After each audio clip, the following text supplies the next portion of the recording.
আমার জীবনে সবথেকে দুটো প্রিয় জিনিসের মধ্যে একটা হচ্ছে ভালো মন্দ খাওয়া দাওয়া, আর অপরটি হচ্ছে মাঝে মধ্যেই কোথাও ঘুরতে যাওয়া। তবে আমার মতো কিন্তু এরকম পেটুক ভ্রমণপ্রেমিক বাঙালি তোমরা প্রায়শই দেখতে পাবে।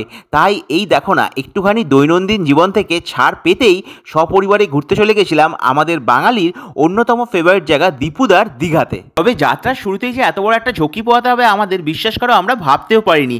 আসলে 6:45 সকালবেলা তাম্রলিপ্ত এক্সপ্রেসে আমাদের 4 জনের টিকিট কেটেছিলাম। সেই তাম্রলিপ্ত এক্সপ্রেস কটায় ছাড়লো জানো? 11:45।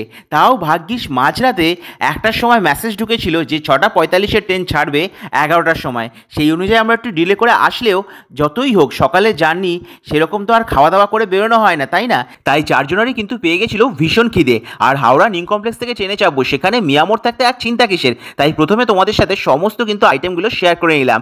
এইবার আমরা কি কি নিলাম সেটা নিয়ে আসছি পরের পার্টে। দেখতে হলে সাবস্ক্রাইব ফর মোর।